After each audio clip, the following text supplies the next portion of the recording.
حضرت صلی اللہ علیہ وسلم کا توحید کی مکمل حفاظت اور ذریعہ شرک بننے والی ہر راہ کو بند کرنا۔ ارشاد الہی ہے لَقَدْ جَاءَكُمْ رَسُولٌ مِّنْ أَنفُسِكُمْ عزیز علیہ ما عنتم حریص علیکم بالمؤمنین رؤوف رحیم وَإِن تَوَلَّوْا فَقُلْ حَسْبِيَ اللَّهُ لَا إِلَٰهَ إِلَّا هُوَ عَلَيْهِ تَوَكَّلْتُ وَهُوَ رَبُّ الْعَرْشِ الْعَظِيمِ۔ لوگو، تمہارے پاس تم ہی میں سے ایک رسول آیا ہے، تمہاری تکلیف اس سے شاخ گزرتی ہے، وہ تمہاری فلاح و ہدایت کا حریص ہے اور اہل ایمان کے لیے نہایت شفیق اور مہربان ہے۔ پھر اگر یہ لوگ پھر جائیں تو آپ ان سے کہہ دیجئے کہ میرے لیے اللہ کافی ہے، اس کے سوا کوئی معبود نہیں، میرا بھروسہ اسی پر ہے اور وہی عرش عظیم کا مالک ہے۔ حضرت ابو ہریرہ رضی اللہ عنہ سے مروی ہے کہ رسول اللہ صلی اللہ علیہ وسلم نے فرمایا لا تجعلوا بیوتکم قبورا ولا تجعلوا قبری عیدا وصلوا علی فإن صلاتکم تبلغنی حیث کنتم۔ اپنے گھروں کو نماز، دعا اور تلاوت قرآن ترک کر کے، یعنی کہ اپنے گھروں کو اللہ کی عبادت ترک کر کے گھروں میں قبرستان نہ بناؤ اور نہ میری قبر کو میلہ گاہ بناؤ، اور تم جہاں بھی ہو مجھ پر درود و سلام پڑھتے رہو، تمہارے درود و سلام مجھے پہنچ جائیں گے۔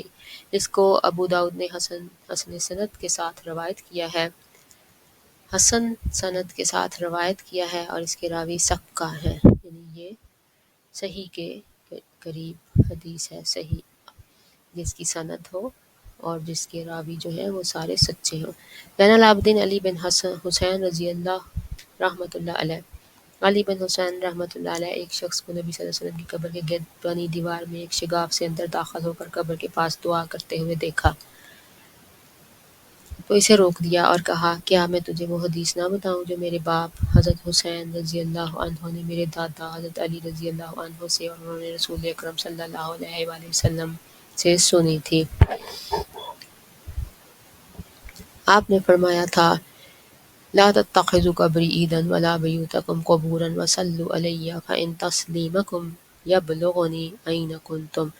میری قبر کو میلہ گاہ نہ بنانا اور تم نماز، دعا اور تلاوت قرآن ترک کر کے اپنے گھروں کو قبرستان نہ بنا لینا اور مجھ پر درود پڑھتے رہنا، اس لیے کہ تم جہاں بھی ہوگے تمہارا درود مجھے پہنچ جائے گا۔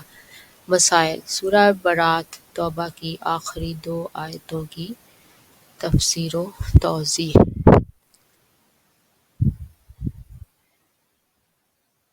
حضرت صلی اللہ علیہ وسلم کا اپنی امت کو حدود شرک سے بہت دور رہنے کی ہدایت اور حکم ہے۔ نبی کریم صلی اللہ علیہ وسلم ہم یعنی اپنی امت پر نہایت شفیق و مہربان اور ہماری رشد و ہدایت پر انتہائی حریص تھے۔ آپ نے مخصوص انداز میں اپنی قبر کی زیارت سے منع فرمایا ہے، حالانکہ آپ کی قبر کی زیارت شرعی حدود و قیود میں رہ کر کی جائے تو یہ انتہائی فضیلت والے اعمال میں سے ہے۔ نبی صلی اللہ علیہ وسلم نے بار بار زیارت قبر کے لیے جانے سے منع فرمایا ہے۔ سبحان اللہ، یعنی ہم جو چیز ثواب سمجھ کے اور اپنی آخرت کا توشہ سمجھ کے کرتے رہیں ساری زندگی، اور اس کے بارے میں ہمیں پتہ چلے کہ وہ تو سب کا سب الٹ ہو گیا نا، اس لیے یہ علم حاصل کرنا انتہائی ضروری ہے کہ ہم شرک سے کیسے بچ سکتے ہیں، اور اصل میں شرک اس کو کہتے ہیں۔ آپ نے نفلی نماز گھر میں بجا لانے کی ترغیب دی ہے۔ صحابہ کرام کے ہاں یہ بات مسلم اور معروف تھی کہ قبرستان میں نماز نہیں پڑھی جا سکتی۔ صلاۃ السلام کے بارے میں آپ نے یہ وجہ بیان فرمائی کہ آدمی کا درود و سلام مجھے پہنچ جاتا ہے خواہ وہ دور ہی ہو، لہٰذا اس غرض سے قریب آنے کی ضرورت نہیں۔ اس میں یہ بھی بیان ہے کہ حضرت صلی اللہ علیہ وسلم برزخ میں ہیں اور امت کے اعمال میں سے درود و سلام آپ پر پیش کیے جاتے ہیں۔ امت محمدی کے بعض افراد کا بت پرستی میں مبتلا ہونا۔ ارشاد الہی ہے کیا آپ نے ان لوگوں کو نہیں دیکھا جنہیں کتاب کا کچھ حصہ دیا گیا، وہ بتوں اور شیطانوں کو مانتے ہیں اور کافروں کے متعلق کہتے ہیں کہ یہ لوگ ایمان لانے والوں سے زیادہ صحیح راستے پر ہیں۔ نیز ارشاد ہے قُلْ هَلْ أُنَبِّئُكُم بِشَرٍّ مِّن ذَلِكَ مَثُوبَةً عِندَ اللَّهِ من لعنه اللہ وغضب علیہ وجعل منہم القردۃ والخنازیر وعبد الطاغوت۔ اے محمد صلی اللہ علیہ وسلم، آپ ان سے کہہ دیں کیا میں تمہیں ان لوگوں کی نشاندہی کر دوں جن کا انجام اللہ تعالیٰ کے ہاں فاسقوں کے انجام سے بھی بدتر ہے۔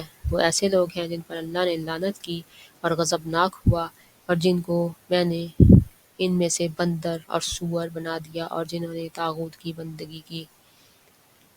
استغفر اللہ استغفر اللہ اللہم ربنا لا تجعلنا منہم۔ نیز اللہ تعالیٰ نے فرمایا قال الذین غلبوا علی امرہم لنتخذن علیہم مسجدا۔ جو لوگ ان کے معاملات پر غالب تھے انہوں نے کہا ہم تو ان کی غار پر ضرور مسجد یعنی عبادت گاہ بنائیں گے۔ حضرت ابو سعید خدری رضی اللہ عنہ روایت کرتے ہیں کہ رسول اللہ صلی اللہ علیہ وسلم نے فرمایا تم پہلی امتوں کی پیروی کرتے ہوئے اس طرح ان کے برابر ہو جاؤ گے جیسے تیر تیر کے برابر ہوتا ہے، یہاں تک کہ اگر وہ زب سانڈے کے بل میں گھسے ہوں گے تو تم بھی جا گھسو گے۔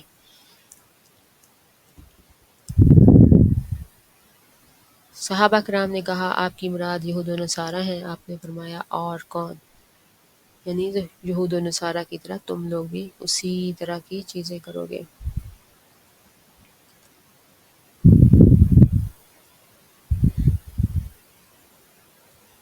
حضرت ثوبان سے روایت ہے کہ رسول اللہ صلی اللہ علیہ وآلہ وسلم نے فرمایا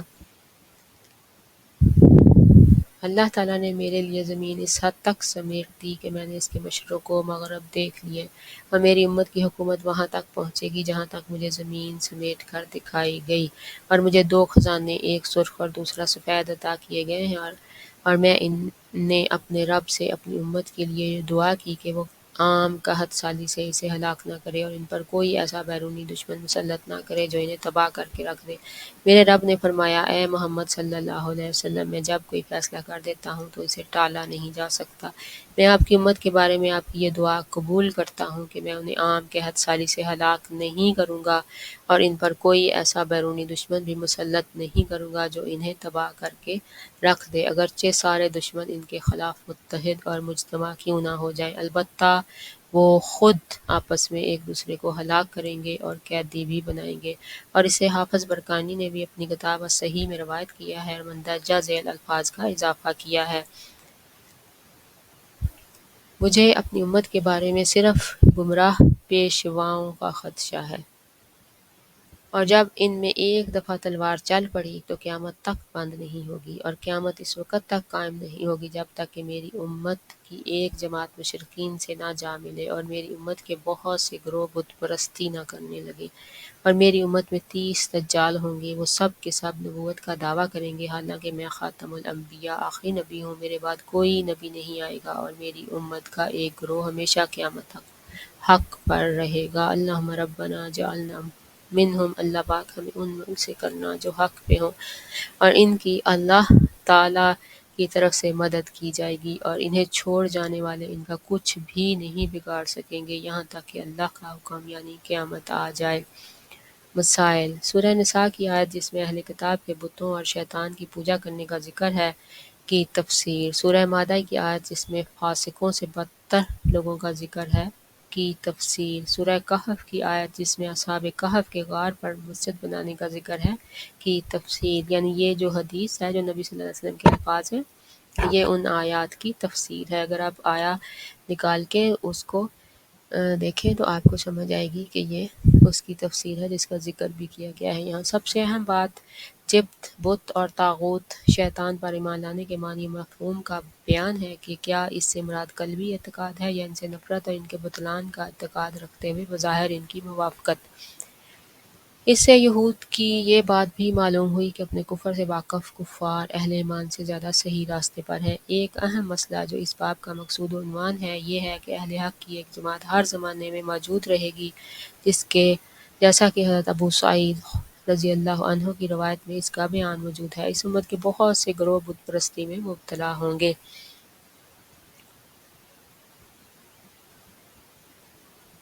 تعجب تو اس بات پر ہے کہ مختار ثقفی جیسا شخص نبوت کا دعویٰ کرنے لگا، حالانکہ وہ توحید اور رسالت کا اعتراف اور اس امت کے فرد ہونے کا دعویٰ کرتا تھا، اور یہ بھی مانتا تھا کہ رسول اکرم صلی اللہ علیہ وسلم برحق اور قرآن مجید سچی کتاب ہے، اور اس قرآن میں یہ بھی ہے کہ حضرت محمد صلی اللہ علیہ وسلم اللہ کے آخری نبی ہیں۔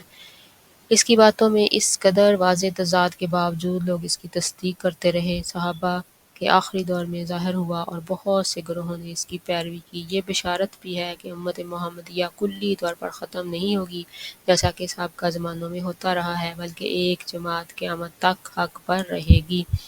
اہل حق کی ایک بڑی نشانی یہ بیان کی گئی ہے کہ ان کو چھوڑ جانے اور ان کی مخالفت کرنے والے ان کا کچھ بھی نہیں بگاڑ سکیں گے۔ اہل حق کا وجود قیامت تک قائم رہے گا۔ مذکورہ بالا حدیث میں مندرجہ ذیل عظیم نشانیاں ہیں۔ آپ صلی اللہ علیہ وسلم کا یہ بتانا کہ اللہ تعالیٰ نے آپ کے لیے زمین کے مشارق و مغارب سمیٹ دیے، اور جو کچھ آپ نے فرمایا وہ حرف بحرف صحیح ثابت ہوا، خلاف شمال و جنوب کے آپ نے ان کا ذکر ہی نہیں فرمایا۔ آپ کا یہ خبر دینا کہ امت کے بارے میں آپ کی پہلی 2 دعائیں قبول ہو گئی ہیں، اور یہ فرمانا کہ آپ کی تیسری دعا قبول نہیں ہوئی۔ آپ کا یہ خبر دینا کہ میری امت میں اگر تلوار چل نکلی تو قیامت تک نہ رکے گی۔ آپ کا یہ خبر دینا کہ اس امت میں نبوت کے دعوے دار جھوٹے نبی پیدا ہوں گے۔ آپ کا قیامت تک طائفہ منصورہ کے موجود رہنے کی خبر دینا، اور یہ تمام امور حرف بحرف آپ کی پیشین گوئی کے مطابق پورے ہوئے، حالانکہ عقلی طور پر ان تمام امور کا وقوع پذیر ہونا بہت مشکل اور بعید ہے۔ نبی اکرم صلی اللہ علیہ وسلم نے امت کے صرف گمراہ پیشواؤں سے خطرہ محسوس کیا۔ آپ نے عبادت، اوثان، بت پرستی کے معنی و مفہوم کی وضاحت فرمائی۔ جادو کا بیان۔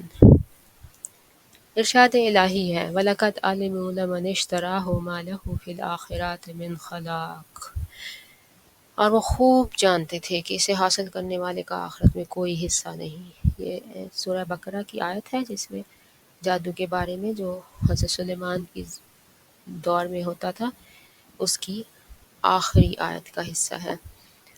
نیز ارشاد ہے، یؤمنون بالجبت والطاغوت، وہ بتوں اور شیطانوں کو مانتے ہیں۔ حضرت عمر رضی اللہ تعالیٰ عنہ فرماتے ہیں کہ الجبت السحر اور والطاغوت الشیطان، جبت جادو اور طاغوت شیطان ہے۔ اور حضرت جابر رضی اللہ عنہ فرماتے ہیں، الطواغیت کہان کان ینزل علیہم الشیطان فی کل حی واحد، طاغوت وہ کاہن ہیں جن پر شیطان اترتا تھا اور ہر محلے کا الگ الگ کاہن ہوتا تھا۔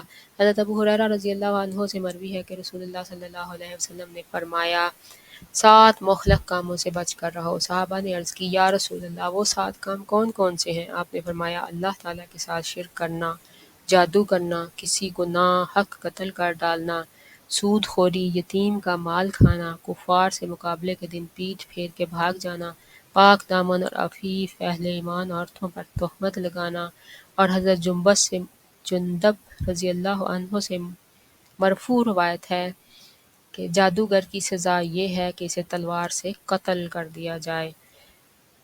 اسے ترمذی نے ذکر کیا ہے اور ساتھ یہ کہا ہے کہ درست بات اس کا موقوف ہونا ہے۔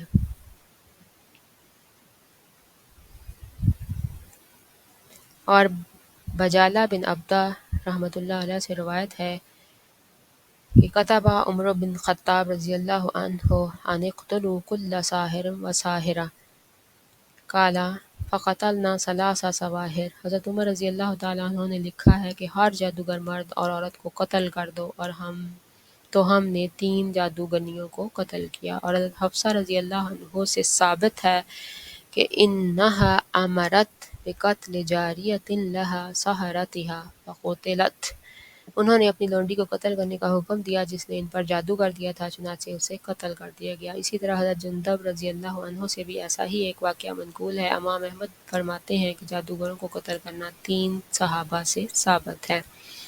مسائل۔ سورہ بقرہ کی آیت کی تفسیر جس میں جادو حاصل کرنے والا کا انجام بیان کیا گیا ہے، کرنے والے کا انجام بیان کیا گیا ہے۔ سورہ نساء کی آیت کی تفسیر جس میں جادوگروں کا بتوں اور شیطانوں کو ماننے کا تذکرہ ہے، جبت اور طاغوت کا معنی اور ان کے مابین فرق۔ یہ بھی ثابت ہوا کہ طاغوت جن بھی ہوتے ہیں اور انسان بھی۔ اس سے ان 7 کاموں کا بھی پتہ چلا جو انتہائی مہلک اور خاص طور پر ممنوع ہے۔ جادوگر کافر ہے۔ جادوگر کو توبہ کرائے بغیر قتل کر دیا جائے۔ جادوگر حضرت عمر رضی اللہ عنہ کے دور میں بھی موجود تھے، تو اس کے بعد کے دور کا کیا حال ہوگا؟ وہ عمر جن سے شیطان بھی رخ پھیر کے دوسری گلی میں چلا جاتا تھا کہ ان کے ساتھ یہ میرے قابو میں نہیں آ سکتے، اتنا پکا ان کا ایمان ہے اور شرک سے اتنے دور ہیں۔ جادو کی چند اقسام۔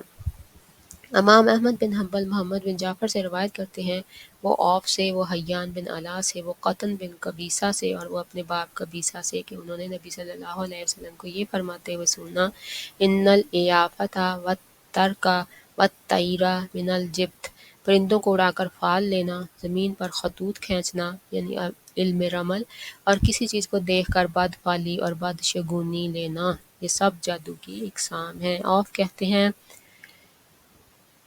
الیافہ، پرندوں کو اڑا کر فال بد لینا، اور الترک سے مراد زمین پر خطوط کھینچنا ہے، یہ علم آج کل عمل رمل کہلاتا ہے۔ حسن بصری کہتے ہیں شیطانی چیخ و پکار اور آہ و بکا الجبت ہے۔ ابو داؤد، نسائی اور ابن حبان نے اپنی صحیح میں اس کا صرف مرفوع حصہ روایت کیا ہے۔ قال اوف سے آگے کی عبارت انہوں نے روایت نہیں کی، یہ صرف مسند احمد میں ہے۔ اور حضرت عبداللہ بن ابن عباس رضی اللہ عنہما کہتے ہیں کہ رسول اللہ صلی اللہ علیہ وسلم نے فرمایا، من اقتبس شعبۃ من النجوم فقد اقتبس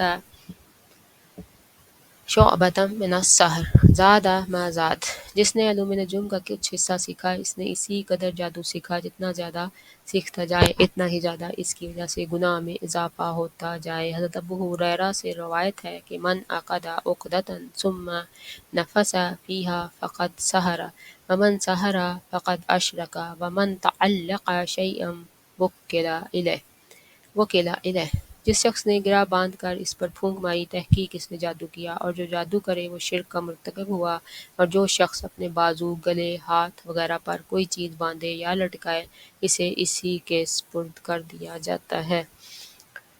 انا للہ و انا الیہ راجعون۔ حضرت ابو سعید خدری رضی اللہ عنہ سے روایت ہے کہ رسول اللہ صلی اللہ علیہ وسلم نے فرمایا، الا هل انبئکم النمیمۃ القالۃ بین الناس، کیا میں تمہارے العطف کے متعلق بتاؤں، کیا میں تمہیں العطف کے متعلق بتاؤں کہ وہ کیا ہے؟ پھر خود ہی فرمایا، وہ چغلی ہے جس سے لوگوں میں فتنہ اور لڑائی ہو جائے۔ اور حضرت عبداللہ بن عمر رضی اللہ تعالیٰ عنہ سے روایت ہے کہ رسول اللہ صلی اللہ علیہ وسلم نے ارشاد فرمایا، ان من البیان لسحرا، بعض بیان میں بھی جادو کا سا اثر ہوتا ہے۔ جیسے قرآن پاک میں بھی ہے نا، کچھ لوگ تم میں سے ایسی بات کرتے ہیں اور اللہ کو اس پہ گواہ بناتے ہیں کہ تم اس کی باتوں میں گم ہو جاتے ہو، لیکن اصل فسادی وہی ہیں۔ مسائل، ایافہ، ترک اور طیرہ سب جادو ہی کی اقسام ہیں۔ ان تینوں کی مکمل وضاحت اور تفصیل بھی سامنے آتی ہے۔ علم نجوم جادو ہی کی ایک قسم ہے۔ گرہ لگانا اور پھونک مارنا بھی جادو ہی ہے۔ چغلی کرنا بھی جادو کی ایک شکل ہے۔ بعض لوگوں کا فصیح و بلیغ کلام بھی بعض اوقات جادو کا اثر رکھتا ہے۔ نجومی اور غیب دانی کے دعوے دار۔ بعض ازواج مطہرات رضی اللہ عنہن نبی صلی اللہ علیہ وسلم سے روایت کرتی ہیں کہ آپ نے فرمایا، من اتی عرافا فسألہ عن شیء فصدقہ بما یقول لم تقبل لہ صلاۃ 40 یوما، جس شخص نے کسی کاہن و نجومی کے پاس جا کر کچھ دریافت کیا اور پھر اس کی کہی ہوئی کسی بات کی تصدیق کی تو 40 روز تک اس کی نماز قبول نہ ہوگی۔ اور حضرت ابو ہریرہ رضی اللہ عنہ سے روایت کرتے ہیں کہ آپ نے فرمایا، نبی صلی اللہ علیہ وسلم سے روایت کرتے ہیں کہ آپ نے فرمایا، من اتی کاہنا فصدقہ بما یقول فقد کفر بما انزل علی محمد صلی اللہ علیہ وسلم، جو شخص کسی نجومی کے پاس جائے اور اس کی باتوں کی تصدیق کرے تو اس نے اس دین کے ساتھ کفر کیا جو محمد صلی اللہ علیہ وسلم پر اتارا گیا۔ ایک اور جگہ حضرت ابو ہریرہ رضی اللہ تعالیٰ عنہ سے یوں روایت ہے کہ رسول اللہ صلی اللہ علیہ وسلم نے فرمایا،